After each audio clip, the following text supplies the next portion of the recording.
menulis dosa di dalam kitab Kejadian. Jadi dosa yang pertama itu tidak percaya. Kejadian pasal 3. Kalau begitu bagaimana Allah menyelesaikan dosa ini? Dibawanya lah si Abraham menjadi orang yang percaya. Ya, sehingga Allah menang. Dia ada dalam pikiran kita, setankah terus menang atau Allah yang terus menang? Itu nanti menjadi pikiran kita lama-lama sesudah kita jadi orang Kristen. Allahkah yang menang atau setan yang menjadi menang? Makanya langsung ditekel kelemahannya si kelemahannya si Adam dan si Hawa, langsung ditunjukkan Allah. Lihatlah, si Abraham itu bisa percaya. Jadi sudah menang Allah di situ.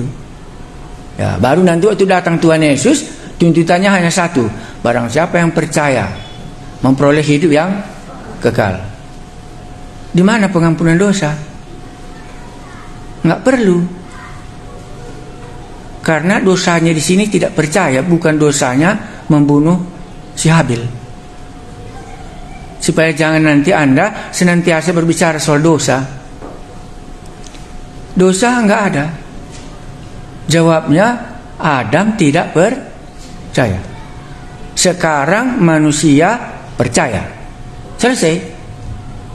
Nggak ada dosanya Abraham di situ. Maka diperhitungkanlah imannya Abraham menjadi dia orang yang benar. Supaya jangan nanti kita lengket terus dosa. Dosa itu di kacamata Allah sedikit kecil kali, itu nol itu. Yang paling besar di hadapan Allah itulah tidak percaya. Nanti kita masuk ke kitab Keluaran. Jadi supaya nanti Anda bisa melihat, aku memang dosa aku tidak percayanya paling dalam. Masa depanku saja pun nggak percaya aku, Tuhan akan mengaturkannya. Ya, dosaku yang paling dalam bukan aku seperti si Kain, bukan, tidak percaya. Itulah dosa di dalam kitab Kejadian pasal 3. Ya, jadi nanti Anda bisa tekel orang menjadi percaya. Kan kemarin waktu kalian apa itu kan ada yang kulayani, bukan dosa yang ku bicarakan sama dia, karena dia tidak percaya kepada Allahnya. Ya, dosanya munculan, tapi tidak percayanya itunya menjadi dasar. Ya, sering kita selesaikan dosanya, tapi dia sebenarnya nggak percaya sama Allah, nggak ada gunanya. Dia sudah mengakukan dosa, nggak ada gunanya dia mengakukan dosa. Bukan dosanya yang harus ditekel di sini. Percayakah dia kepada Allah? Allah yang mana? Nah, itulah makanya nomor satu harus penting kita knowing God itu, kenal Allah gitu. Itulah Kejadian pasal 3, dosanya si Adam dan si Hawa. Karena ada kecenderungan kita sekarang, dosa yang paling utama diampuni, dan salah total itu secara teologi. Oke, baru berikutnya dosa si Kain sama si Habil, ya, itu dalam persembahannya. Ya, berarti konsep yang kedua juga lebih penting sesudah tidak percaya persembahan. Kan begitu di situ. Tadi tidak percaya, sekarang persembahan. Karena persembahannya si Habil dibunuh. Karena persembahan si Kain tidak diterima. Ya. Jadi orang yang sebenarnya tadi tidak percaya, sudah itu mengikuti persembahan. Nah, nanti Anda lihat lagi lebih dalam. Orang yang percaya ini ikut pasti persembahannya di belakang. Katakanlah Noah, sesudah dia akan percaya, ya, bikin bahtera Noah, aku akan membinasakan bumi karena dosanya. Sesudah dia keluar, dia harus ada persembahannya.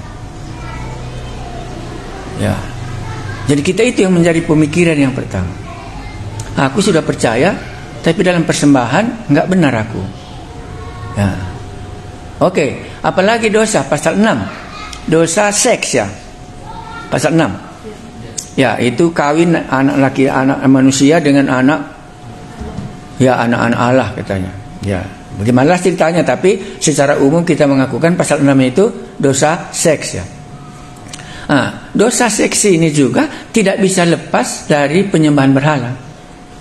Makanya penyembahan berhala ini berdampak dia menggerahkan nafsu. Oke, itu tadi dosa pasal 6. Dosa pasal 6 ini Tuhan selesaikan dengan jalan keselamatannya. Apalagi dosa yang lain sesudah pasal 6. Oh iya, dosa di Babel ya. Oke, itu munculnya bahasa ya. Makanya seringkali kita nggak mengerti satu dengan yang lain.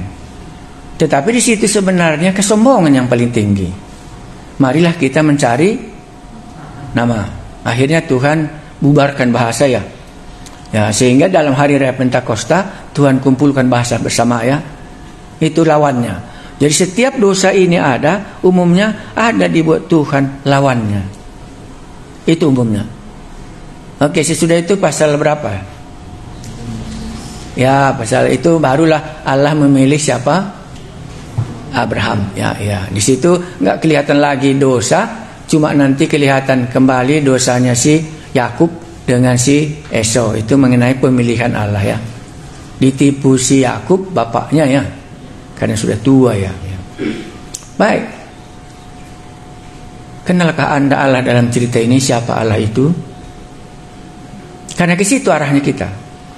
Makanya kuharap dosen-dosen tidak eksegesi dia, membawa Anda bisa mengenal Allah. Ya, sama kita ini temanya sama dengan kitab Yohanes. Semua yang dilakukan oleh Yesus supaya kamu percaya bahwa dia inilah Mesias anak Allah. Mesias anak Allah di dalam kitab Yohanes ini, inilah di dalam kitab Kejadian. Firman menjelma menjadi manusia. Ya. Jadi nanti Anda sudah bisa memikirkan, aku sedang memperkenalkan Allah kepada jemaatku. Oh, aku memperkenalkan perkembangan dosa yang diceritakan dalam kitab Kejadian. Karena kitab Kejadian artinya kan jadi ya. Ya, jadi jadilah Abraham dipilih oleh Allah kan gitu ya. Ya, itu jadi semua. Oke, masuk kita kitab Keluaran. Mari kita buka kitab Keluaran ya. Jadi sudah tambah nangkap ya. Jadi siapakah Allah yang Anda kenal itu? Ya, bisa.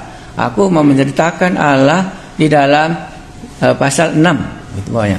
Apa aku kenal Allah? Allah berkata, kejahatan sudah banyak, karena itu aku mau menghukum. Jadi Allah di dalam kitab Kejadian pasal 6, Allah yang menghukum. Apalagi kau tahu? Buka kitab Kehidupan. Barang siapa yang tidak ada namanya di sini, buangkan kemana? Ke neraka. Sejak dari pasal 3, Allah menghukum sampai nanti di kitab Wahyu. Itulah Allah yang aku kenal. Ya, akan menghukum setiap orang yang namanya tidak ada di dalam kitab Kehidupan ini. Kemana dia dibuang? Dimasukkanlah dia ke lautan api. Inilah hukuman sampai selama-lamanya. Hukuman yang tadi kan temporer. Umpamanya Adam ya, hukumannya apa? Diusir Taman Eden. Ya, si Kain apa umpamanya? Oh, terlalu berat bagi dia, harusnya merantau gitu ya. Ya, itulah hukuman. Tetapi hukuman yang terakhir nanti maju. Makanya kita dalam istilah kita kan proses progresif ya. Tahu artinya progresif ya? Allah semakin hari semakin aku kenal. Hukuman pun semakin hari aku semakin kenal. Makanya semua dia dalam bentuk progres. Ya, itulah dia yang bisa. Pada mulanya firman kan nggak dilihat Allah ya. Sesudah datang hari Natal, firman menjelma menjadi manusia dan diam di antara kami, dan kami telah melihat kemuliaannya. Kan sudah progresif semua. Baru hukuman juga sama. Mula-mula hanya diusir Taman Eden. Datang Kain lebih parah lagi. Datang lagi dosa seks, dibinasakan lagi semua. Air bah akan muncul. Datang lagi pasal 11. Progresif terus sampai nanti terakhir pasal 22. Namanya tidak ada, buanglah dia ke sana. Yang percaya masuk ke sini.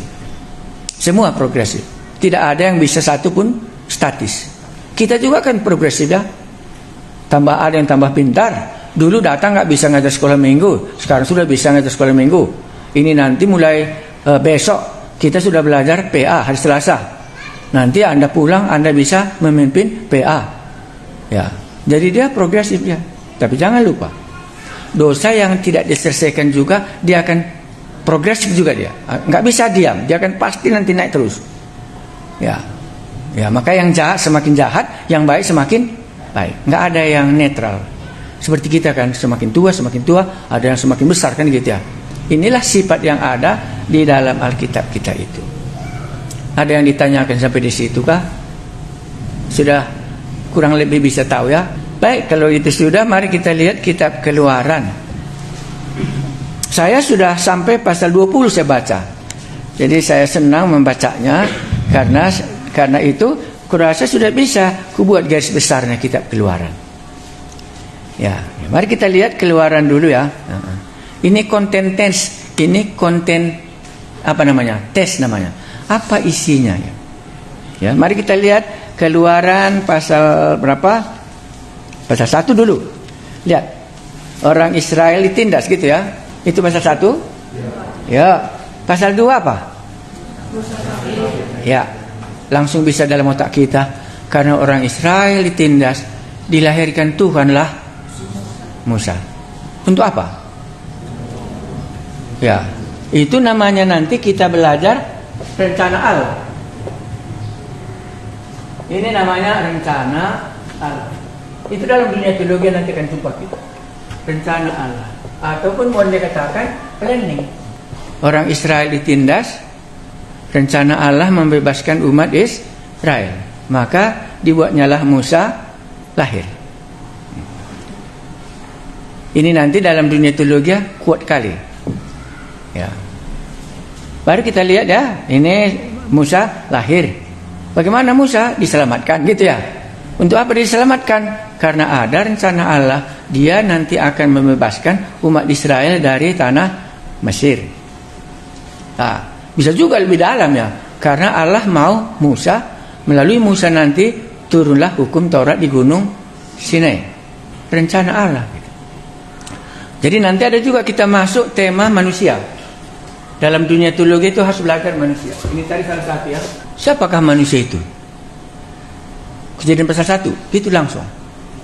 Kejadian pasal 2, Kejadian pasal 3, Kejadian pasal 4. Ini nanti siapa manusia? Ya. Dengan sederhananya, manusia Allah ini akan dipakai Allah. Jadi nanti akan keluar kita namanya manusia Allah. Manusia Allah ini akan dipakai Allah. Musa itulah manusia Allah, akhirnya dia dipilih. Di Batu Malang itu teologi yang paling dalam. Manusia Allah. Di Trinity kami belajar rencana Allah bagi setiap manusia. Musa ada rencana Allah, makanya dia lahir dalam krisis di mana orang Israel sedang ditindas di Mesir. Dan Allah buat dia lahir, dan setiap orang yang lahir harus dibunuh. Tetapi Allah menyelamatkan Musa karena ada rencananya. Ya, nanti keluar kata sovereignty of God ya, kemahakuasaan Allah dalam semua kondisi itu. Jadi kami dulu ini nomor 1 kali di Batu Malang. Ya, kalau tidak ada Musa, Tuhan tidak membebaskan umat Israel. Ya, jadi dipilihnya. Jadi kalau nggak ada manusia Allahnya, nggak usah dikerjakan karena dia manusia duniawi.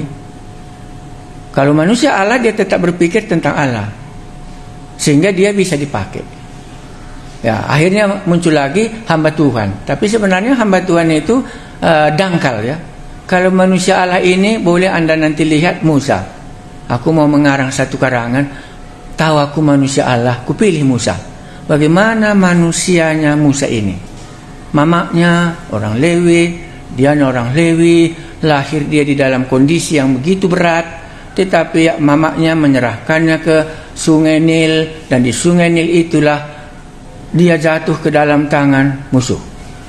Dan di dalam tangan musuh itu berkemurahanlah, tergeraklah hati putri Firaun mengangkat anak ini. Maka dibuatnya lah namanya Musa, karena anak ini kuangkat dari Sungai Nil. Sovereignty of God, walaupun dia di tangan musuh, dia tidak akan dibunuh oleh musuh itu, tetapi dia dipelihara oleh Allah, karena Allah itu sovereignty God. Allah itu mengatur ataupun berkuasa ataupun merencanakan, akan diselesaikan. Kami di sini nomor 1 manusia Allah. STT ini aku sedang mencari manusia Allahnya siapa. kalau manusia Allah ini Allah yang mengatur hidupnya. Makanya kalau di situ Musa lahir, kita ganti namanya, mencoba, inilah manusia Allah. Dan dia hidup di dalam sovereignty of God, di dalam situasi Allah yang mengaturnya. Karena manusia Allah itu harus hidup di dalam situasi seperti itu. Ya, sama dengan Paulus, sama dengan Tuhan Yesus, semuanya dia hidup di dalam kondisi yang berat. Ya, tadi malam aku nonton film Ben-Hur part ketiga. Anda belum pernah tonton film Ben-Hur? Aku tonton tadi malam, mengingatkan imanku dulu. Mula-mula aku percaya Ben-Hur ini sangat kuat di dalam hidupku. Itu cerita orang Yehuda yang dijajah oleh Roma. Ya, itu dalam 400 tahun lamanya diciptakanlah Ben-Hur ini, menceritakan kesengsaraan orang Yahudi. Tetapi bagaimana Ben-Hur menang? Dan disambungkannya dengan waktu dia kena kusta dan waktu Tuhan Yesus disalibkan, dia sembuh. Itulah film Ben-Hur. Ya, tapi semuanya itu dalam bahasa Inggris. Ya. Oke, jadi Musa ini manusia Allahnya ya. Musa membela bangsanya, lari ia ke Mesir. Tahu kita ya? Karena manusia Allah itu senantiasa dalam hatinya, bangsaku ini kulepaskan. Nah, rupanya itu yang salah dia. Harus dia lari ke Midian. Kalau enggak dibunuh oleh Raja Firaun karena dia sudah bersalah ya. Baru di sini Musa diutus ya. Ya, Musa diutus, banyak dalihnya. Oke, nanti mana tahu Anda mau khotbahkan, tuliskan di situ 5 dalihnya Musa. Ayatnya saja. Ada 5 dalihnya Musa. Pasal 3 ayat 11. Pasal 3 ayat 13. Pasal 4 ayat 11. Pasal 10, Pasal 4 ayat 10. Pasal 4 ayat 13. Kutulis di sini, and the last God angry. Itulah mengingatkan aku. Karena 5 kali dia melawan, akhirnya Allah murka sama dia. Akhirnya dia taat. Pasal 3 ayat 11, Pasal 3 ayat 13, Pasal 4 ayat 1, Pasal 4 ayat 10, Pasal 4 ayat 13. 5 alasan Musa. Padahal dia sudah manusia Allah sejak dia lahir. Tapi menghadapi Mesir dan menghadapi umat Israel, dia ketakutan. Ya. Sampai Musa bertanya tentang nama Allah. Jadi Musa ini bukan sembarangan menjadi manusia Allah. Tahu dia berapa besar risikonya yang harus dihadapi. Waktu saya menjadi pekabar Injil, saya tahu apa yang harus kuhadapi kalau aku mengambil keputusan datang ke Tanah Karo dan mengabarkan Injil. Atau kami berangkat juga ke Tibet sama. Harus aku tahu apa risikonya. Manusia Allah ciri-cirinya tahu resiko yang akan dihadapinya kalau dia mengambil tugas ini. Ya, makanya sampai sekarang nggak pernah aku lupa. Keluar dari pesawat sampai di China, disitulah aku kembali seperti Abraham mempersembahkan Ishak. Inilah dia, taruh di altarmu. Kalau selamat, selamat. Kalau tidak selamat pun, inilah persembahan kami ke hadapanmu. Dan saat itulah Tuhan berikan pertolongan yang datang menjemput kami. Ya. Jadi Musa tahu ya, manusia Allah itu tahu dia berapa yang harus dibayarnya. Barulah benar. Ya. Ya. Kalau enggak belum bisa. Ya, tapi kalau aku mau mengikut Tuhan, Pak, mau sungguh-sungguh, bisa. Dalam kategori tertentu. Nanti mundurnya dia. Tapi kalau dia sudah sampai kepada mengerti berapa besar risiko yang harus dihadapi, nah inilah baru manusia Allah. Makanya Musa, manusia Allah, langsung berpikir, nanti kalau orang itu nggak tahu namamu, bagaimana lagi caranya? Nanti kalau mereka itu tidak percaya, bagaimana? Bagaimana lagi Firaun? Aku pun nggak pintar. Semua dia tahu risikonya harus dihadapi dengan berat. Dan Tuhan katakan, apa di tanganmu? Tongkat. Nah, inilah alatnya dia. Dengan tongkat inilah Musa membawa umat Israel. Dengan tongkat inilah dia menyelesaikan semua persoalan. Bagi aku kurasa tahu firman Tuhan Alkitab inilah semua menyelesaikan persoalan. Nggak ada yang lain. Itulah Musa. Kalau siapa? Kalau Daud, ahli-ahlinya lah ya. Itulah yang menyelesaikan semua persoalan dengan hadapan, dengan kuliah. Ya. Kalau Sadrah, Mesak dan Abednego, dia percaya kepada imannya kitab perjanjian, kitab kejadian, bahwa Allah semua di bawah kuasa binatang-binatang semua ada di bawah kuasa manusia. Maka singa pun tidak memakannya karena diingatnya di dalam kitab kejadian kan nggak dimakan. Karena Adam semua, namamu singa, namamu harimau, semua takluk kepadanya. Makanya Daniel di situ imannya. Imannya kitab kejadian bahwa semua binatang-binatang ini ada di bawah kuasa tangan manusia. Karena dulu dikalahkan. Karena dosanya makanya singa mengalahkan kita. Sekarang dia tidak berdosa kepada raja, demikian juga kepada Allah, maka statusnya naik. Dia itulah manusia Allah. Kami dulu manusia Allah, itu yang dicari. Di tengah-tengah kami bukan sarjana teologi, bukan. Apakah benar memang Allah sudah memilih dia? Baru ditanya staf-staf yang lain, bisa dilihat, baru bisa kita utus dia. Karena sudah semuanya setuju bahwa Allah telah memilih dia. Jadi di sini Musa menjadi manusia Allah. Kalau di dalam kitab Kejadian yang paling enak mulai siapa? Abraham ya. Ya, makanya Allah Abraham, Allahnya Isa, Allahnya Yakub. Itu nanti jumpa kita karena sudah 400 tahun Allah tidak menampakkan diri lagi. Jadi kalau dia datang, Allah yang mana ini gitu. Makanya hari Natal Allah yang mana yang datang ini? Allahnya Abraham, Allahnya Isa, Allahnya Yakub. Itu yang lahir di kandang domba. Itu yang datang di kandang domba. Makanya malaikat-malaikat semua berkumandang, memuji dia. Karena Allah lahir di kandang domba. Tugasnya malaikat adalah memuji Allah. Kembali dia ke situ. Itulah dia. Jadi Natal andai akan sudah kembali berubah bagi kita, bukan perayaan, bukan Yesus lahir. Tapi siapa? Siapakah yang lahir itu? Ya, jadi bukan lahirnya kita peringati, siapanyakah yang lahir ini. Makanya kita belajarkan apa ya? Kuasa Allah dan pribadi Allah. Dari situ kita kenal. Oke, sudah ya, kuharap bisa selesai. Sekarang pasal, berarti kalau kita lihat tadi sudah aku berikan garis besarnya. Pasal 3, pasal 4 masih apa? Masih perdebatan ya. Belum mau karena belum yakin dia diutus Tuhan. Oke, pasal 5. Oke, Mesir, Musa kembali ke Mesir, akhir pasal 4 ya. Baru pasal 5, Musa menghadap Firaun, bangsa Israel makin ditindas. Jadi buat sejarahnya. Pasal 1 sampai pasal 4 ceritanya manusia Allah mengenai Musa yang dipilih Allah untuk membebaskan umat Israel.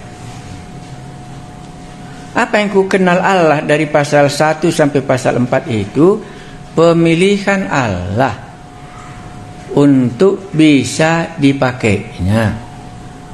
Ya. Allah punya kuasa memilih manusia menjadi alatnya. Alat yang mana? Alat membebaskan umat Israel dari Mesir. Kita sebut ini manusia Allah. Allah memilih Musa. Dan itulah nanti diutusnya kembali ke Mesir dari Midian. Pasal 1 sampai pasal 4. Baru Anda bisa bandingkan waktu Yesus memilih 12 rasul ya. Matius pasal 10 ayat 1. Ya. Allah di dalam pemilihan Musa adalah Allah yang sama. Di dalam Matius pasal 10, di mana Yesus memilih 12 murid untuk diutus. Ya kan? Nggak salah kan? Matius pasal 10. Maka di situ nama-nama mereka. Jadi sampai hari ini Allah masih memilih supaya bisa dia pakai. Matius pasal 10 bilang tadi. Pada Paskah coba kulihat dulu. Yesus memanggil ke-12 rasul ya. Di sini bisa memanggil, bisa mengutus. Karena tujuan pemanggilannya nanti supaya pergilah berdua-dua ya.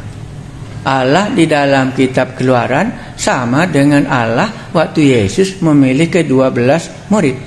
Ada manusia Allah dipilihnya untuk pergi menjadikan semua bangsa menjadi muridnya, membuat mereka keluar dari dosa. Kalau Musa membuat mereka dari perbudakan di Mesir. Oke ya, jadi pasal berapa tadi kita? Sekarang masuk pasal 5. Pasal 5, Musa menghadap Firaun. Bangsa Israel makin ditindas. Mulai pasal 5, bikin aja judulnya tulah, jangan mesra, jangan sulit. Jadi pasal 5 gitu kita lihat Musa menghadap Firaun. Oke. Dalam pengutusan itu dan lengkap semuanya ya. Ya itu kita nggak bicarakan kali. Mari kita lihat berikutnya. Apa tulah pertama? Jadi pasal 5 kita mulai pasal 5 sampai pasal 12 kita berbicara tentang tulah. Pasal 1 sampai pasal 4 berbicara soal Musa menjadi hamba Allah. Dalam perjanjian baru Matius pasal 10 ayat 1, Tuhan Yesus memilih 12 rasul. Allah yang sama memilih rasul-rasul, Allah yang sama memilih Musa. Gitu kan? Oke, sekarang mulai pasal 5 sampai pasal 12. Ya, supaya jangan payah, Allah membuat tulah. Ya. Karena kita mau mengenal Allah. Ya. Makanya tadi ku skip saja, skip namanya ya, lompat. Alasan Musa kita nggak bicarakan karena kita mau mengenal Allah. Ya. Yang pertama, tulah yang pertama apa? Atau sebelum tulahnya? Pasal 7. Oke, kita buat. Oke, pasal 7. Itu ayatnya yang ke-10. Sudah, apa yang terjadi? Kita baca ya. Pasal 7. Sudah nggak salah lagi?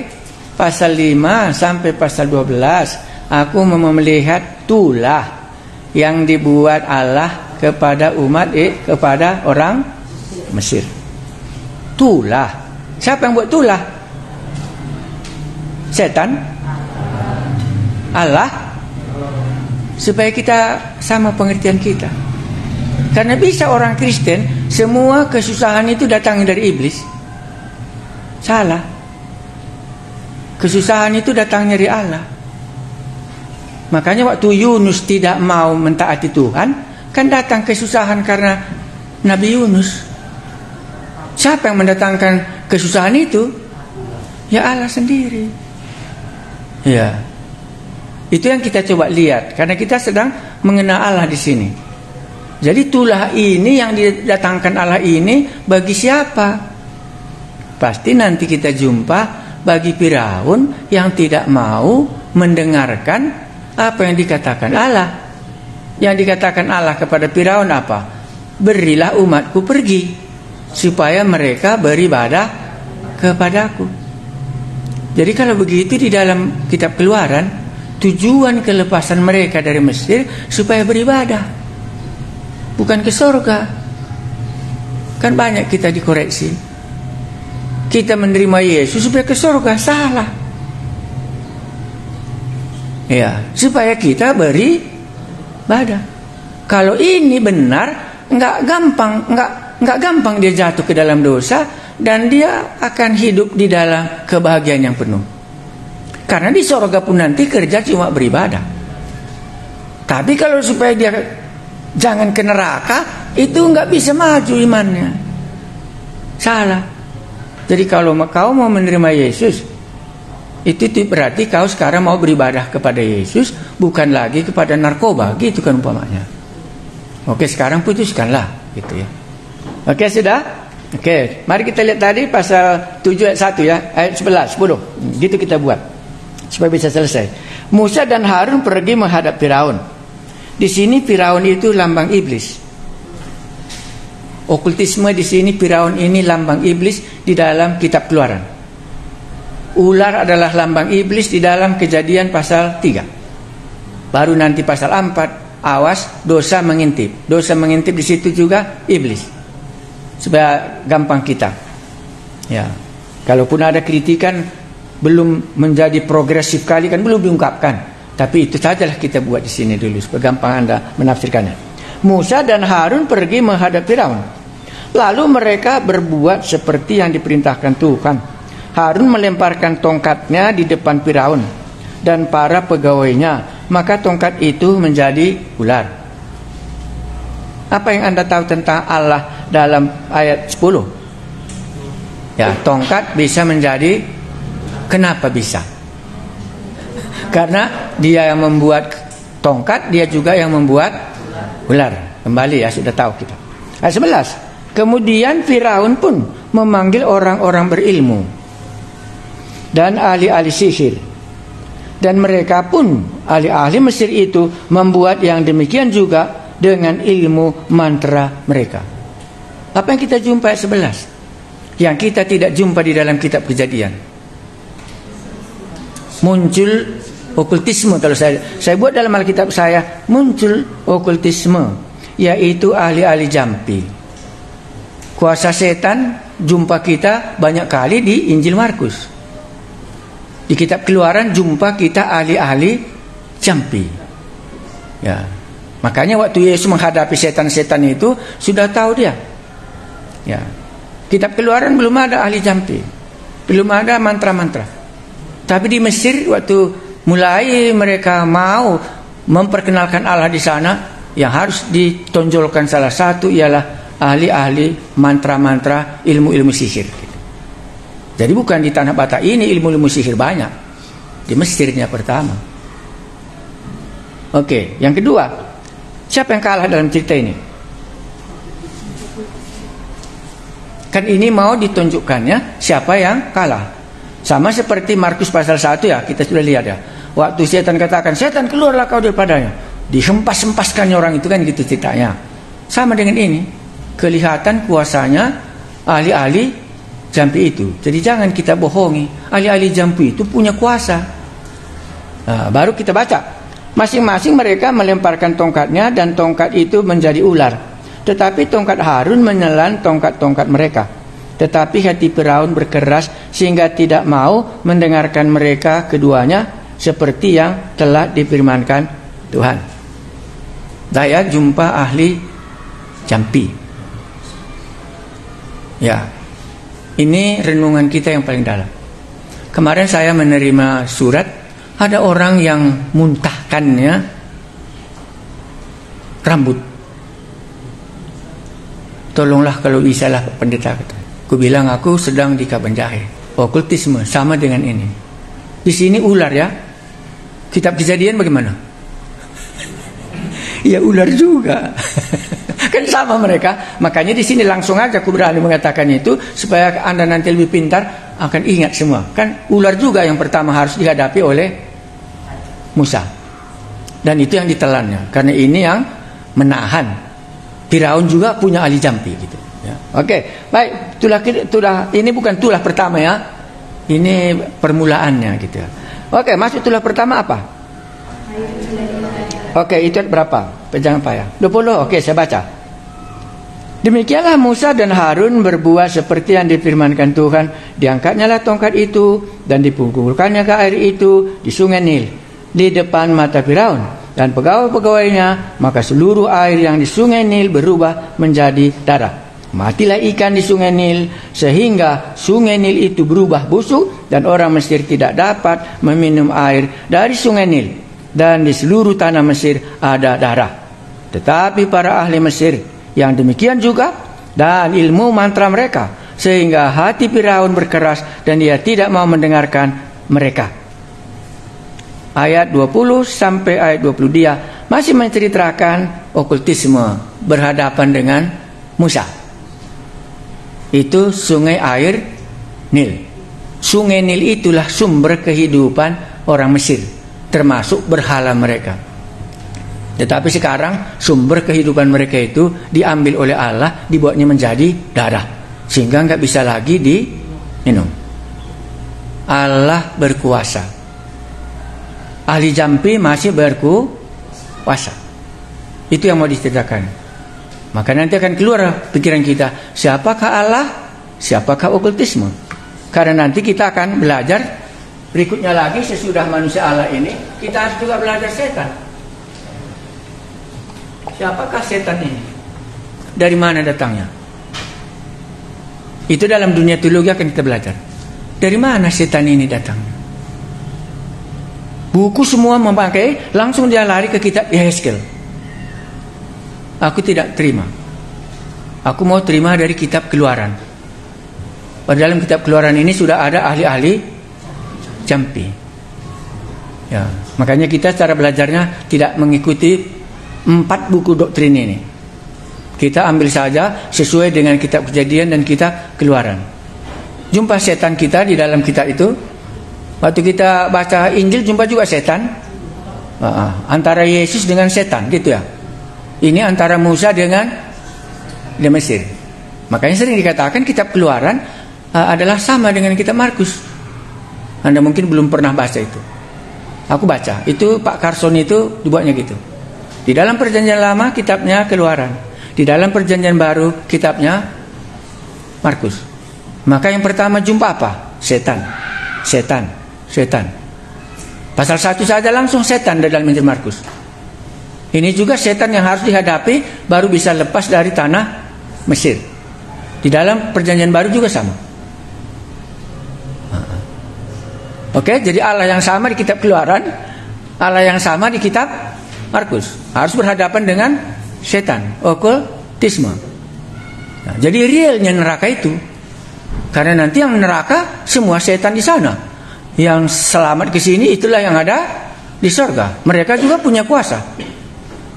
Sampai hari ini masih ada ilmu mantra, ilmu mujizat, semuanya masih ada. Ilmu hipnotis semua berkeliaran di bumi ini sampai sekarang. Dunia teologi membahas ini, tapi kita mengikuti dari kitab Keluaran.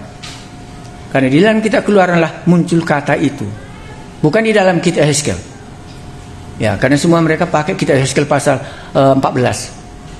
Karena sudah kupelajari apa yang mereka buat. Makanya aku pilih metode kita belajar mengenal Allah, mengenal manusia, mengenal setan, mengenal dosa. Kan sudah berurut ya. Nanti ada gampang kali. Aku mau mengenal dosa dari kitab Kejadian. Kalau di dalam dunia teologi bukan. Dosa ini adalah ini, dosa ini adalah ini. Tapi enggak dia mengikuti sejarahnya.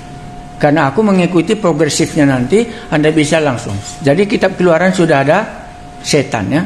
Oke, tulah keberapa? Tulah 2 sudah. Tulah kedua sekarang. Ayat berapa? Anda tulis ya, nanti Anda baca kembali. Aku enggak tulis lagi karena sudah aku tulis dalam kitab ini. Tulah kedua apa? Di mana ayat berapa? 6. Oke, tulah kedua itu kita baca. Lalu Harun mengelurkan tangannya ke atas segala air di Mesir. Maka bermunculanlah kata-kata, lalu menutupi tanah Mesir. Tetapi para ahli itu pun membuat yang demikian juga dengan ilmu-ilmu mantra mereka, sehingga mereka membuat kata-kata bermunculan meliputi tanah Mesir. Sama kekuatannya. Akhirnya ayat 8. Kemudian Firaun memanggil Musa dan Harun serta berkata, berdoalah kepada Tuhan supaya dijauhkannya kata-kata itu daripada dan dari rakyatku. Maka aku akan membiarkan bangsa itu pergi supaya mereka mempersembahkan korban kepada Tuhan. Janji palsu. Ya. Masih bisa? Berapa kekuatan musuh? 3 kelihatannya ular. Air menjadi anggur, bisa seperti dia mujizat ya. Ya, baru satu lagi apa? Ya, kata gitu. Ku kenal Allahku, ku kenal setan. Makanya sekaligus kalau yang pintar di antara kita ini kurasa langsung dapatnya. Aku sudah belajar setan, Pak. Aku sudah belajar manusia dalam kitab Kejadian. Jadi lompat dia, nggak usah lagi nanti kita topik manusia kita pelajari. Karena ini menyangkut semua sistematika teologi ya. Ya, Anda bisa langsung, oh ini nanti akan gampang aku nanti. Ya, oke kita lanjutkan. Sudah janji ya. Dan sekarang dia sudah mulai apa? Minta berdoa. Akhirnya Musa berdoa. Kenapa dia mau? Kalau Anda mau atau enggak? Ya kan bisa. Kalau aku kayak gini, biarkanlah kata-kata itu di situ sampai kau mati. Aku nggak mau lagi berdoa karena sudah 3 kali terjadi, nggak maunya kau. Tapi dia sudah janji gitu. Ya, apakah Musa percaya atau tidak percaya? Tapi ya dilakukan ya doa itu. Itu yang kita bisa pegang. Oke, kita lanjut lagi. Ya, mari kita baca ayat 9. Kata Musa kepada Firaun, silahkanlah Tuhan katakan kepadaku bila aku akan berdoa untukmu. Didoakan yang musuh ya. Ya, supaya jangan ditulahi. Dalam perjanjian baru sudah ada itu, doakanlah musuhmu. Musa duluan mendoakan musuh sebelum Stefanus, sebelum Tuhan Yesus. Dia sudah mendoakannya. Untuk pegawaimu dan rakyatmu. Kata-kata itu dilenyapkan daripadamu dan dari rumah-rumahmu dan hanya tinggal di sungai Nil. Katanya besok. Lalu kata Musa, jadilah seperti katamu itu, supaya Tuanku mengetahui. Ini yang paling mantap. Supaya Tuanku mengetahui bahwa tidak ada yang seperti Tuhan Allah kami. Ayat 6, ayat berapa tadi? Ayat 7 sampai ayat 10. Supaya tidak ada yang lain seperti Allah kami. Itu di sini. Memperkenalkan Allahnya. Katanya besok. Lalu kata Musa, jadilah seperti katamu itu, supaya Tuhan mengetahui. Mengetahui Allah jauh lebih penting, karena itu yang dikehendaki Allah. Mengetahui bahwa tidak ada yang seperti Tuhan Allah kami. Anda bisa mengatakan, ini Tuhan Allahku tidak sama dengan Tuhan Allahmu. Atau kita katakan semua agama sama. Sama. Allahnya yang tidak sama. Tapi Musa sudah kelihatan bangga ya. Nggak lagi kecut seperti pasal sebelumnya. Karena dia sudah berani menantang Firaun, berkata apa katanya? Ya, bahwa tidak ada seperti Tuhan Allah kami. Supaya Tuhan tahu. Nah, jadi kita bisa saja memperkenalkan Tuhan, tapi orang tidak percaya. Kan nggak apa-apa, seperti Musa. Perkenalkan saja Allah Anda. Ya, supaya dia tahu bahwa Allah saudara dengan Allah dia ya nggak sama. Ya, jadi surganya pasti berbeda kalau dua-dua ke surga. Kan kita tidak tahu. Tapi di sini Musa sudah encouraging namanya dalam bahasa Inggris ya. Tidak lagi dia takut karena sudah ini ketiga kali sudah dilihatnya kuasa Allah tadi digenapkan dalam pelayanannya. Ya, oke, siapa Allah? Sudah ingat? Kata-kata gitu ya. Sesudah itu siapa lagi Allah dalam cerita ini yang Anda tahu? Ya, Allah itu mendengar doanya Musa. Dan Musa sudah berharap supaya orang Firaun ini bisa mengenal Allahnya dia. Anda percayakah doa Anda dijawab? Makanya kita belum ada kelompok doa ya. Karena aku masih menunggu bagaimana roh Allah memimpin adik-adik ini berdoa. Kubiarkan roh Allah bekerja, dialah mengaturnya, karena ini bukan aku punya. Apakah ada doa malam? Ya, adik-adik tahu kalau saya sakit ya, itulah kesempatanku berdoa tengah malam gitu. Hanya ada satu kelemahanku, kalau sudah berdoa nggak bisa aku tidur sampai jam 1 sampai jam 2 pagi. Ya, baru aku tahu barusan aku selesai berdoa, makanya nggak bisa tidur gitu. Ya, karena disuruh dari dalam hatiku. Doalah, kan nggak ada masalah sekarang gitu. Nggak, persiapan dosen sudah siap, persiapan pekerjaan sudah selesai, aman semua. Kenapa nggak berdoa? Gitu. Dari dalam dia ya. Jadi kalau sibuk ya saya nggak bisa berdoa. Nah, mana tahu adik-adik ini sudah dipimpin Tuhan hal yang demikian. Aku menanti Allah ada di tengah-tengah kita. Allah ada di dalam hati saudara. Makanya Musa di sini berkata, aku akan berdoa supaya kamu tahu. Ya, Allah kami itu. Bagaimana Allah menuntun Anda berdoa?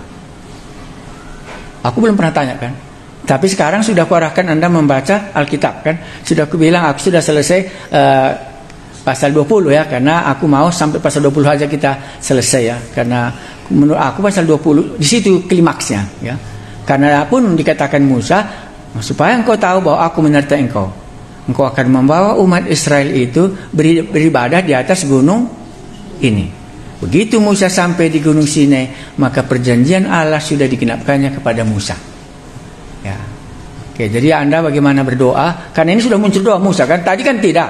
Ini sudah muncul. Jadi Musa sudah berdoa untuk Firaun supaya dia bisa mengenal Allah itu. Nah, sekarang Anda bisa tanya Tuhan, Tuhan aku doaku seberapa banyak ya gitu. Belum tertarik aku berdoa, Tuhan. Ampunilah aku. Kalau boleh, majukanlah aku. Bikinlah progresifku untuk mendoakan. Karena itu kan hubunganku dengan Tuhan.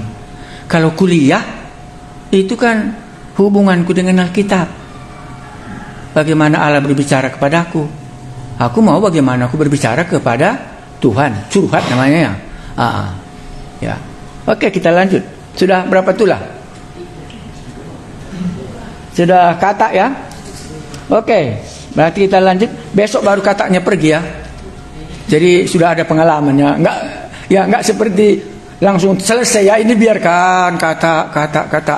Karena itu pengalaman untuk membuat penetrasi namanya. Kalau bikin kue kan harus ada penetrasinya. Bukan langsung menggembung dia kan enggak. Oke, sekarang lihat lagi tulah berapa? Oke, tulah ketiga itu dalam ayat berapa? Ya, semakin pendek dibuatnya ayatnya ya, karena gampang. Oke, sekarang saya baca. Tulah ketiga nyamuk. Ya. Kata nyamuk, air, ular ya. Semua ini menunjukkan. Berfirmanlah Tuhan kepada Musa, katakanlah kepada Harun, ulurkanlah tongkatmu dan pukullah itu ke dalam debu tanah, maka debu itu akan menjadi nyamuk di seluruh tanah Mesir. Lalu mereka berbuat demikian. Harun mengulurkan tangannya dengan tongkatnya dan memukulnya ke debu tanah, dan nyamuk-nyamuk itu hingga pada manusia dan pada binatang. Segala debu tanah menjadi nyamuk di seluruh tanah Mesir. Ya. Para ahli itu pun membuat yang demikian juga dengan ilmu mantranya untuk mengadakan nyamuk-nyamuk. Tetapi mereka tidak dapat. Demikianlah nyamuk-nyamuk itu hingga pada manusia dan pada binatang. Tak mampu lagi. Makanya benar yang dibilang opungku dulu. Kalau memang benar dari Allah, nggak bisanya kita tolak. Katanya. Tapi kalau yang tidak benar dari Allah, seolah-olah bisa kita tolak bala itu. Sesudah seketiga, ahli jampi harus mengaku. Jadi bagaimanapun hebatnya ilmu mantranya, pada hari tertentu ada di kampung ini hebat kali ilmu kebal. Wah, ambilnya pisau. Kau enggak mempenok. Satu hari tembus ke dalam, baru dia bertobat. Karena ada harinya. Ini yang kita pelajari okultisme. Jadi aku bukan belajar dari luar, aku belajar dari kitab keluaran. Dicobanya. Membuat apa tadi? Enggak mempan lagi. Baru disudah itu apa? Lalu berkatalah para ahli itu kepada Firaun, inilah tangan Allah. Sudah keluar pengakuannya tentang Allah umat Israel itu. Untuk itulah tadi Musa sebagai manusia Allah diutus. Ya. Harus dia keluar mengakuinya. Setan-setan harus mengakui bahwa engkaulah Mesias anak Allah. Engkaulah yang Allah yang maha tinggi. Anda ingat itu waktu Yesus mengusir setan-setan itu. Dan di sini ahli-ahli jampi itulah wakilnya. Sudah keluar pengakuannya.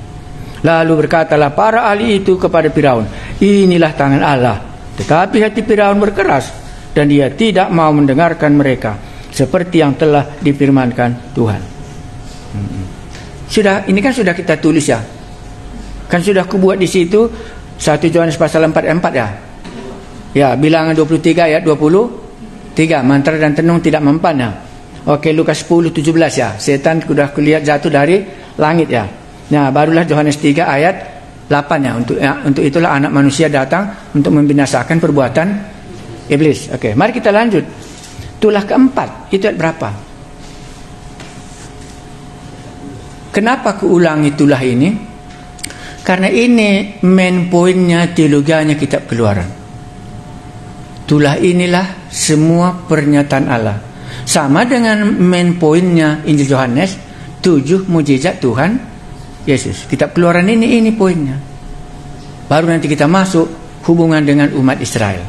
Jadi mulai pasal 5 tadi sampai nanti pasal 12, Allah sedang menyatakan dirinya kepada orang Mesir, kepada orang yang tidak percaya, kepada ahli-ahli jampi, kepada setan-setan.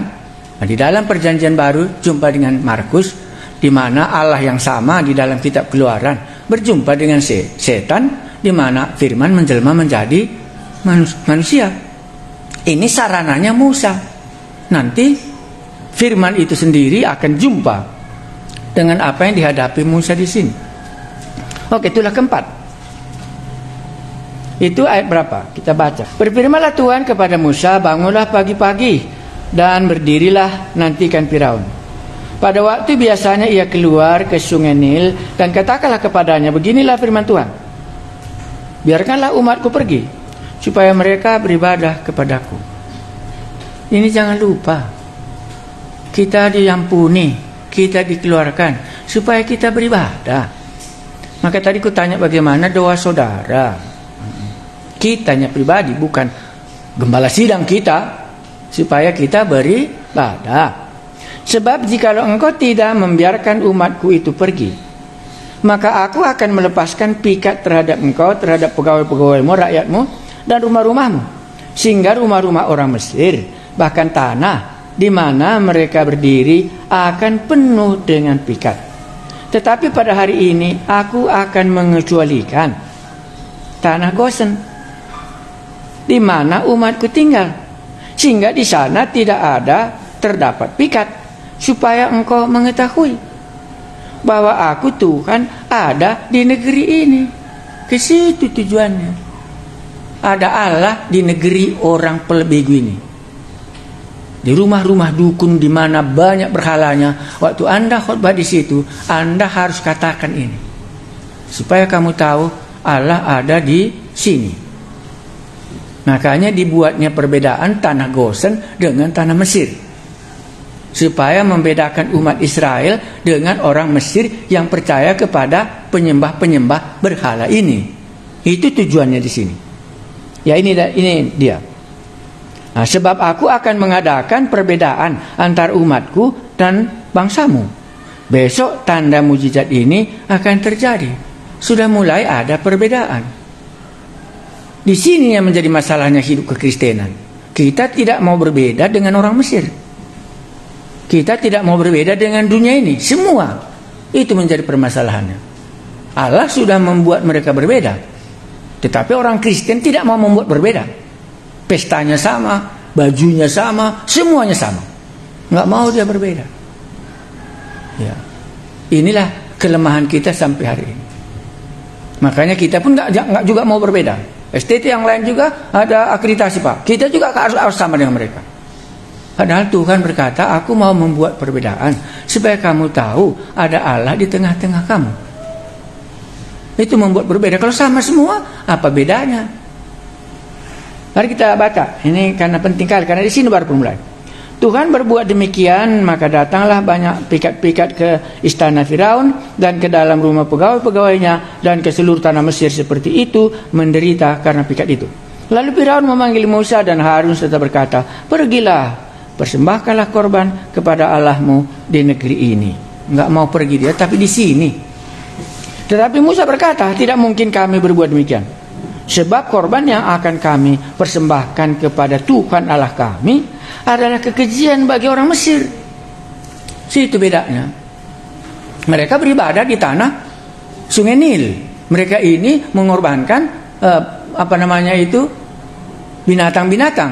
Keji bagi orang Mesir. Nggak bisa bersamaan gitu. Ya, oke, sampai di situlah dulu. Oke, dan seterusnya. Apabila kami mempersembahkan kekejian bagi orang Mesir itu di depan mata mereka, tidakkah mereka akan melempari kami dengan batu? Kami harus pergi ke padang gurun 3 hari perjalanan jauhnya untuk mempersembahkan korban kepada Tuhan Allah kami, seperti yang difirmankannya kepada kami. Lalu kata Firaun, baik, aku akan membiarkan kamu pergi untuk mempersembahkan korban kepada Tuhan Allahmu di padang gurun. Hanya janganlah kamu pergi terlalu jauh, berdoalah untuk aku. Begini cara setan melepaskan kita sedikit-sedikit. Dan kalau kita berhenti di sini, ya nggak jadi mereka keluar dari tanah Mesir. Nah, makanya nanti waktu kita ber-PA Anda bisa lihat. Oke, sudah berapa mujizatnya? Oke, sekarang kelima ayat berapa? Di mana ahli jampinya? Lenyap ya, nggak ada lagi. Oke, sekarang tulah kelima apa? Ya, itu di ayat berapa? Ini kan singkat ya. Kita baca saja, kalau singkat kan bisa kita tahu. Berfirmanlah Tuhan kepada Musa. Siapa Allah lagi di sini? Jangan lupa. Berulang dia. Makanya kurasa tadi malam. Dulu sering Tuhan berfirman. Begini caranya melakukan pekerjaan ini. Sekarang ini itu yang ku cari.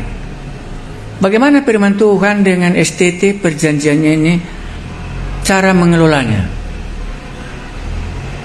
Waktu kami di Tibet 8 tahun Tuhan tidak berbicara. Itu maka aku bilang, berapa tahun sekalikah Allah berbicara kepada Abraham? Anda sudah selidiki? Berapa kali coba? Jangan nanti Anda bisa dibutakan orang. Tiap minggu roh Allah berbicara katanya. Setan itu. Karena yang paling dekat dengan Allah menurut saya Abraham. Sampai anaknya pun dipersembahkannya. Enggak miss dia dalam bahasa Inggrisnya. Ngerti kali dia. Berapa tahun Allah berbicara kepada Firaun? Tahun umur 75 tahun ya. Abraham. Sudah itu tahun berapa lagi? Itu maka kemarin ku bilang, berapa tahun sekalikah Allah berbicara kepada Abraham? Karena itu sudah kuselidiki. Jadi apa yang kutanyakan itu sebelumnya sudah kuselidiki. Hanya kitabku berubah, nggak ada di sini. Tahun segini. Aku mau meneliti berapa tahun sekali Tuhan berbicara kepada aku. Kalau di Tibet 8 tahun baru aku tentukan bagaimana caranya mengabarkan Injil kepada orang Tibet itu. 8 tahun. Dan sekarang bahan itu sedang dipakai. Ini kan ada misi kita sekarang. Jadi ini setiap mujizat Allah berfirman. Lebih sering di sini, lebih banyak Musa mendengarkan firman Tuhan daripada Abraham. Anda bagaimana pengenalan Anda? Ya. Makanya waktu mulai misi satu kali kan aku bilang, minum kopi aku sebelum pesawat berangkat ya, belum datang gitu. Tiba-tiba, janganlah kau takut, aku menyertai engkau. Rupanya sudah takut aku tadi pagi waktu aku mulai bersaksi, mulai menceritakan itu kepada orang lain. Rupanya dia bekas yang sangat ditakutkan. Aku nggak tahu. Sampai di Kuala Namu baru aku tahu. Oh, ini tadi orangnya kami satu bus gitu. Aku kan cerita cakap karonya, dari mana Pak, kerja apa begitu ya, begini gitu. Ya, rupanya aku sudah takut karena ada yang sulit gitu. Padahal kita ada di kampung orang lain, kan nggak bisa kita lari. Harus berserah saja kapan kita keluar dari tempat itu gitu. Ya. Nah, Allah berfirman. Makanya ini keberapa kalilah Tuhan berfirman kepada Musa ya. Maka aku bilang tadi Musa itu adalah manusia Allah. Kenapa dia manusia Allah, Pak? Karena manusia dengan Allah bercakap-cakap, kan sederhana. Ya. Oke. Kalau aku belum pernah Pak Allah berbicara kepadaku. Kalau Abraham 10 tahun sekali kurasa. Ya. Ya, itulah yang tadi aku bilang. Ini makanya aku bilang tadi, mulai aku berdoa, bagaimana caranya mengelola STT ini? Karena ini bukan pekerjaanku, bukan pekerjaan manusia Allah mau dikatakan apa gitu. ini bukan pekerjaanku. Aku dapat upah bukan dari manusia. Aku dapat upah dari yang menyuruh aku. Itulah Allah sendiri. Oke, kita baca. Kalaupun belum nanti Anda, makanya berdoa itu penting. Kita berbicara kepada Allah, Allah berbicara kepada kita. Ya. Kalau belum pernah Allah berbicara kepada Anda, ya mungkin Anda anak yatim piatu namanya. Kalau nggak ada bapak ibu kita kan nggak ada kawan kita cerita. Tapi kalau bisa kuceritakan anakku, ya walaupun dia di hutan, wah di mana kau? Ini di hutan katanya. Kau sendirian, iya. Nggak takut kau di hutan itu? Nggak lama saya takut katanya. Iya. Camping dia masuk sendirian. Ya. Kan nggak ada urusan kali, nggak ada penting kali. Tapi karena kita punya hubungan, maka manusia Allah itu Allah berbicara kepadanya dengan cara ya membaca kitab lah kita gitu ya.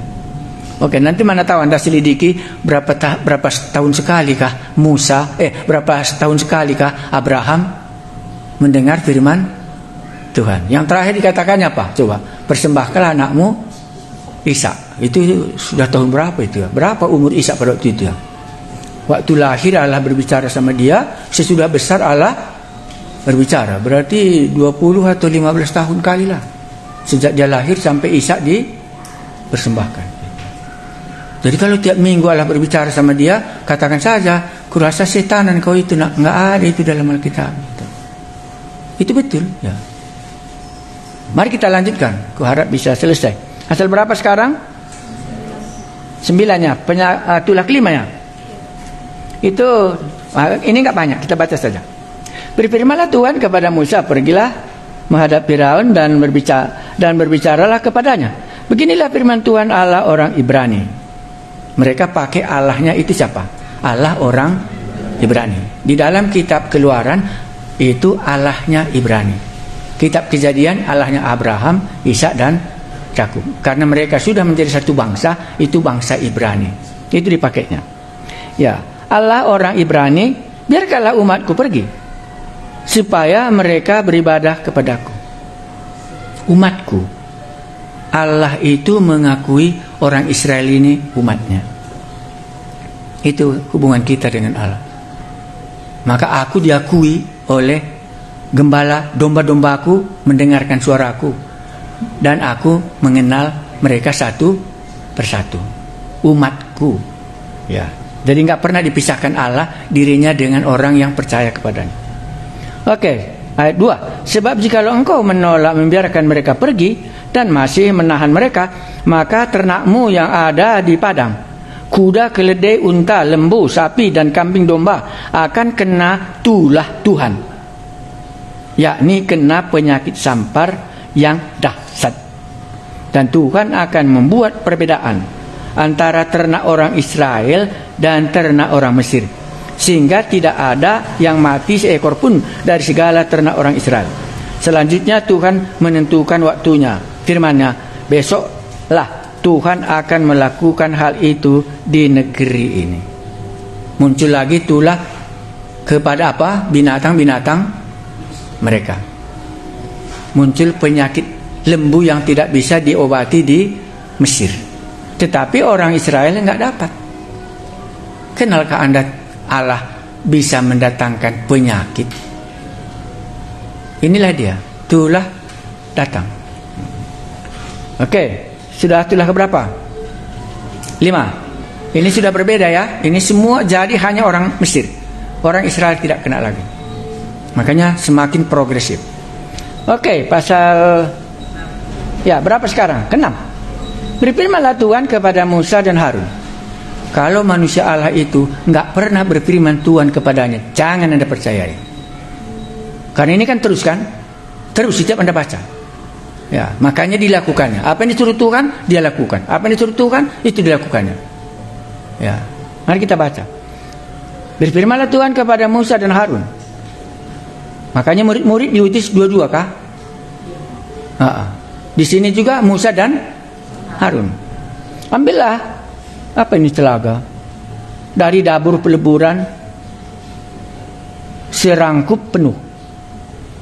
Dan Musa harus menghamburkannya ke udara di depan mata Firaun. Apa yang diambilnya? Mana tahu lagi kita, karena sudah pakai gas kita kan. Kalau pakai abu, kalau pakai kayu api bagaimana? Kan ada abunya. Itulah dia. Kan nggak tahu lagi kita. Iya, ini kan debu masak ini. Karena mereka masaknya kan pakai kayu, jadi ada debunya, itu yang diambil kan. Oke, mari kita lanjutkan. Maka telaga itu akan menjadi debu meliputi seluruh tanah Mesir, dan akan menjadikan bara yang memecah seperti gelombang pada manusia dan binatang di seluruh tanah Mesir. Tadi hanya binatang dapat penyakit, sekarang sudah ikut binatang, dan ikut lagi siapa? Manusia. Neraka itu semakin dahsyat, semakin dahsyat. Hukuman, ini kan hukuman Allah kepada orang Mesir, semakin lama semakin dahsyat. Ya. Makanya nggak bisa orang berbuat dosa itu berhenti, karena dia semakin jahat terus semakin jahat. Oke, mari kita coba ayat 10. Lalu mereka mengambil telaga dari dapur pelaburan dan berdiri di depan Firaun. Kemudian Musa menghamburkannya ke udara, maka terjadilah bara yang memecahkan sebagai gelombang pada manusia dan binatang, sehingga ahli-ahli itu tidak dapat tetap berdiri di depan Musa karena bara-bara itu. Sebab ahli-ahli itu pun juga kena bara, sama seperti semua orang Mesir. Sekarang siapa yang kena? Dukunnya nggak bisa lagi mengobati dirinya, karena sudah sesungguhnya datang dari Allah. Makanya dukun nggak bisa menyembuhkan dirinya sendiri. Ia bisa menyembuhkan orang lain, tapi dirinya nggak bisa disembuhkannya. Tetapi Tuhan mengeraskan hati Firaun sehingga ia tidak mendengarkannya. Nah, seperti yang telah difirmankan Tuhan kepadanya. Oke, sekarang tulah keberapa? Ya, kita selesaikan tulah-tulah ini sehingga Anda akan tulis, ku kenal Allah mulai dari pasal 5 sampai tulah ini. Inilah dia. Allah itu cakap karona ngasak ya. Sedikit lebih susah, sedikit lebih susah, sedikit lebih susah, dan nanti yang paling susah anakmu mati. Ini sedang penyakit kan? Tadi binatang, sekarang binatang sama manusia dapat apa? Dapat bara. Siapa lagi? Ahli-ahli jampi pun dapat juga. Jadi dia nggak berani lagi berdiri di depan Musa. Dia maju terus sampai nanti neraka. Kan gitu yang kita bilang. Makanya pakailah penderitaan ini memungkinkan orang bertobat. Kan itu dalam Alkitab. Makanya nanti waktu Anda membaca Wahyu, Anda bisa bayangkan bagaimana penderitaan itu akan seperti ini persis. Ya, ada 7 nanti yang banyak kali, tapi berurut nanti sampai terakhir seperti ini ceritanya. Tambah progres ya. Oke, sekarang tulah keberapa?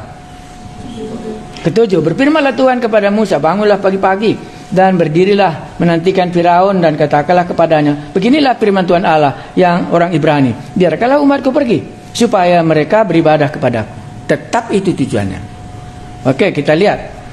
Kita lanjutkan ya. Sesudah itu bagaimana ceritanya? Akan tetapi ya. Oke, saya baca 19. Karena Anda sudah baca kan? Oke, saya baca 19. Oleh sebab itu ternakmu dan segala yang kau punya di padang seluruh bawah di tempat yang aman. Semua orang dan segala hewan yang ada di padang dan yang tidak pulang berkumpul di rumahnya akan ditimpa oleh hujan itu sehingga mati. Maka siapa di antara para pegawai Firaun yang takut kepada firman Tuhan, menyuruh hamba-hambanya serta ternaknya lari ke rumah. Tetapi siapa yang tidak mengindahkan firman Tuhan, meninggalkan hamba-hambanya serta ternaknya di padang, berfirmanlah, ulurkanlah tanganmu. Di sini sudah mulai muncul orang Mesir. Ada dampaknya. Ya. Oke, sekarang lagi kita masuk. Lihat. Anda karena sudah baca. Baru tulah keberapa? Ke-8. Ini belalang ya. Ya. Berfirmanlah Tuhan lagi kepada Musa. Kan terus nggak berhentinya. Ya, apa katanya di sini? Supaya engkau dapat mencari apa? Saya baca ini bagus sekali.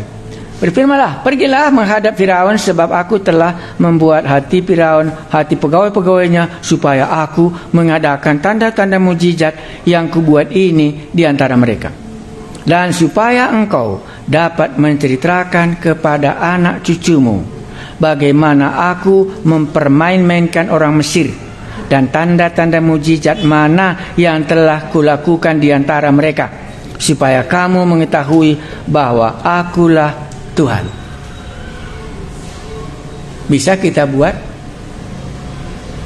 Jadi kenapa cerita ini diingat? Karena orang Israel menceritakannya kepada anak-anaknya. Ya, seperti orang kita martarombo-tarombo dia, diceritakannya semua. Makanya sampai waktunya Musa ditulisnya cerita ini, karena ini terus menerus. Ya, supaya kamu tahu bahwa akulah Tuhan, tidak ada Allah yang lain. Ya, sebab jika engkau, maaf saya baca ya, ini kita terakhir baru kita pause, nanti kita sambung. Lalu Musa dan Harun pergi menghadap Firaun dan berkata, beginilah firman Tuhan Allah orang Ibrani, berapa lama lagi engkau menolak?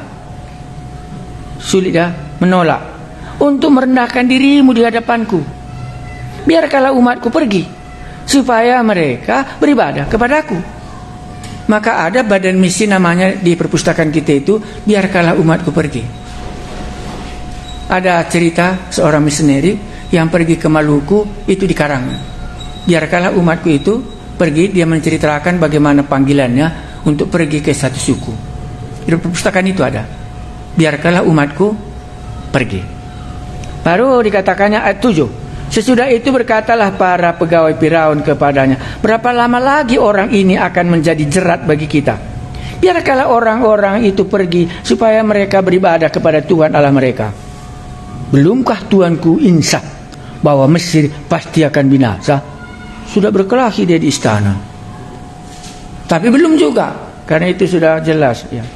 Nah, ayat 9, jawab Musa, kami hendak pergi dengan orang-orang yang muda, yang tua, dan anak-anak dan perempuan, domba-domba kami, sebab kami harus mengadakan perayaan untuk Tuhan kami. Tetapi Firaun berkata kepada mereka, Tuhan boleh menyertai kamu, apa katanya? Jika aku membiarkan kamu pergi dengan anak-anakmu, lihat, jahatlah maksudmu itu. Mana bisa? Bukan di tangannya hidup kita. Tetapi rupanya Firaun mengatakan hal itu. Bisa kau pergi jikalau aku membiarkan. Makanya tadi sudah dikasih taunya, dengan tangan kuasaku aku akan membawa umatku bisa keluar. Maka kita bisa lahir baru, kita bisa bertobat karena tangan kuat kuasa Allah. Ya, itulah dalam bagian ini yang kita bisa lihat. Mari kita lihat satu lagi terakhir. Ya, ini sudah sampai ke 9, di situ kita akhiri ya. Ini terjadi gelap gulita ya.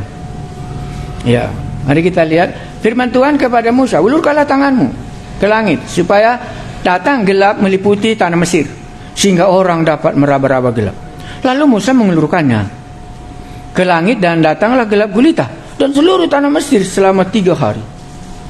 Tidak ada orang yang dapat melihat temannya, juga tidak ada orang yang dapat bangun dari tempat selama 3 hari. Tetapi pada semua orang Israel ada terang di tempat kediamannya. Ada perbedaan ya. Mulai pasal 9 ayat 26 sudah berbeda satu dengan yang lain. Lalu Firaun, Musa berkata, pergilah beribadahlah kepada Tuhan, hanya kambing dombamu dan lembu sapimu haruslah ditinggal, juga anak-anakmu boleh pergi beserta kamu. Wah, ada lagi yang ditahan.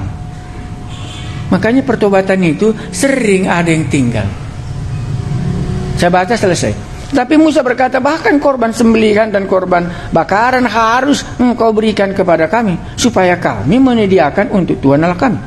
Dan juga ternak harus kami turut beserta kami, dan satu kaki pun tidak ada yang tinggal. Sebab dari ternak itulah kami harus ambil untuk beribadah kepada Tuhan Allah kami. Dan kami tidak tahu dengan apa kami harus beribadah kepada Tuhan sebelum kami sampai di sana. Tetapi Tuhan mengeraskan hati Firaun, sehingga dia tidak mau membiarkan mereka pergi. Lalu Firaun berkata kepadanya, "Pergilah daripadaku, awaslah engkau, jangan lihat mukaku lagi, sebab pada waktu engkau melihat mukaku, engkau akan mati." Kemudian Musa berkata, Tepatlah seperti ucapanmu itu, aku takkan melihat mukamu lagi." Makanya nanti dia nggak jumpa lagi dengan Firaun, karena Firaun nanti tenggelamnya waktu mereka menyeberangi Laut Merah itu. Siapakah Tuhan yang kita sudah baca ini? Karena itu yang kita sedang, ya, makanya tadi sudah langsung saya buat, Allah menyatakan dirinya ke tengah-tengah orang Mesir, dan orang Israel melihat. Ya, baru nanti mulai pasal 13 selesai Paskah, orang Israel yang melihat siapakah Allah itu. Nah, barulah selesai ceritanya. Ini Allah sedang memperkenalkan diri kepada ahli-ahli jampi. Ya, kalau di dalam kitab Kejadian, Allah sedang membuat manusia jadi umat pilihan Allah, itulah Abraham. Dan inilah keturunan Abraham tadi sudah menjadi satu bangsa yang besar, namanya orang Ibrani, orang Israel, orang Yahudi. Sekarang dia berada di tengah-tengah Mesir, dan di tengah-tengah Mesir itulah dia memperkenalkan Allah. Makanya waktu Firaun dengar, siapakah Tuhan yang harus kutaati, itu yang dikatakannya kepada Musa. Sekarang Allah kepada siapa yang dia taati itu, Musa sudah menyatakannya sampai kepada tulah yang ke-9. Ya, nanti tulah yang 10 tidak lagi berjumpa Musa dengan Firaun. Nah, inilah progresifnya pengenalan kita akan Allah itu. Apakah Anda berkembang pengenalan Anda dengan Allah? Ya. Kalau saya dulu anggota rumah kami 5 orang. Anggota di rumah kami 10 orang gitu. Rata-rata itu tinggal di rumah kami. Sekarang pun begitu juga. Jadi pengenalan kami akan Allah itu bagaimana dulu dan hari ini demikian dan selanjutnya. Anda tambahkah pengenalannya akan Allah selama kita kuliah di sini? Firman Allah kepada saudara, kedua, doa Anda kepada Allah tambahkah atau tidak? Tapi dalam pikiranku ini entah tambah entah tidak, sekolah minggu sudah Anda bisa. Apakah Anda beriman atau tidak juga boleh. Tapi secara kesaksianku, dulu guru sekolah mingguku bagus kulihat ya. Tapi waktu dia married, waktu dia berkeluarga, kecewa kali aku. Tetapi sekarang sesudah 2-3 anak mereka, kembali imannya yang dulu waktu dia ngajar sekolah minggu. Jadi dengan demikian aku bisa tertolong bahwa imannya memangnya bertumbuh, hanya nggak bisa semua kali kulihat. Ya, Allah berfirman kepada Musa mulai dari tanah Midiannya. Sekarang di hadapan Firaun. Ini terakhir. Sesudah itu dia tidak akan lagi berhadapan dengan Firaun. Nanti dia akan berhadapan lagi dengan musuh-musuh yang lain yang dia harus selesaikan. Kalau kita berdoa, apa topik doa Anda yang kita mau doakan? Kan itu yang kita tanya. Kalau Tuhan katakanlah seperti Raja Salomo, wah, mungkin Anda belum bacanya. Ya, tapi yang sudah baca, ya, Raja Salomo itu apa yang kau minta, kata Tuhan. Cuma satu ku minta, katanya, berilah aku hikmat, berilah aku kebijaksanaan, supaya aku mampu memerintah rakyatmu ini. Satu itu dia. Makanya Tuhan katakan, karena itu yang kau minta, maka akan kuberikan. Tidak ada raja yang lebih berhikmat daripadamu sejak dahulu sampai selama-lamanya. Dan sesudah itu, karena hikmat yang kau minta, maka yang lain pun akan kutambahkan. Ya, maka semua raja yang ada di dalam Israel, cuma Salomo yang terkaya dan Salomo yang berhikmat yang semuanya. Karena yang dimintanya cuma satu. Aku sering berdoa, jangan beri aku kaya, jangan beri aku miskin. Berilah perkataanmu untuk bisa kuucapkan. Itulah doaku tiap hari. Kalau hari ini, besok, lusa, itulah berilah perkataanmu untuk bisa kukatakan. Jangan beri aku kaya, jangan beri aku miskin. Apa isi doa Anda?